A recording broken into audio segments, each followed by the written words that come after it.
"But," replied the owner, glancing after Dante, who was watching the anchoring of his vessel, "it seems to me that a sailor needs not be so old as you say, Danglars, to understand his business, for our friend Edmond seems to understand it thoroughly, and not require instruction from anyone."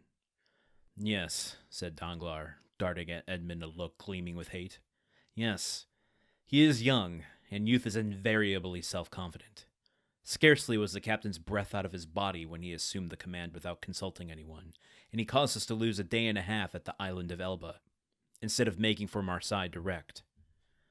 "Well, as to taking command of the vessel," replied Morrel, "that was his duty as captain's mate. As to losing a day and a half off the Island of Elba, he was wrong unless the vessel needed repairs. The vessel was in as good a condition as I am, and as, I hope you are, Monsieur Morrel, as his day and a half was lost from pure whim, for the pleasure of going ashore and nothing else." Ooh, what the hell happened between Danglars and Dantès on that voyage? Do you think he's a spurned lover? Ooh. Whatever the case, we've got some drama on our hands. Danglars does not like Dante. I'm curious, though, about this Island of Elba situation, though. Just to recap what we learn here, it seems like Morrel is praising Dante. It seems like he sees a skilled and confident person handling the ship, which I'm sure he appreciates as the owner of it. Danglars, my God, like, just evocative imagery of Christopher Lloyd at the end of Roger Rabbit with daggers coming out of his eyes as he looks at Dante here. Did I sense a little hint of jealousy in his voice that Dante just assumed the command? But as Morrel points out, like, that was his right as captain's mate. So what are you really angry about here, Danglars?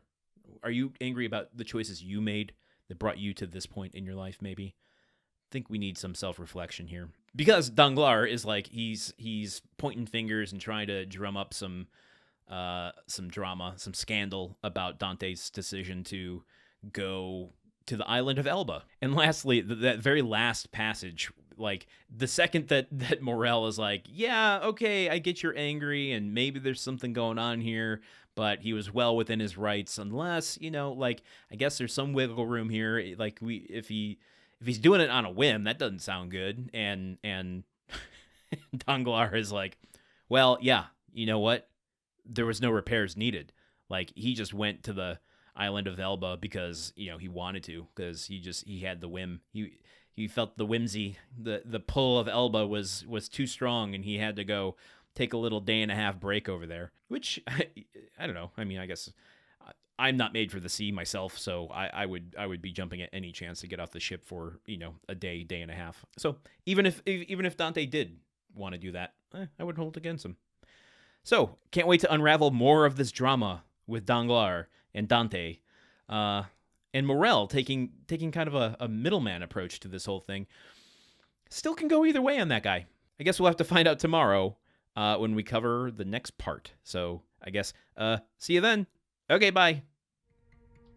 The Countdown of Monte Cristo is part of the Gruntwork Podcast Network.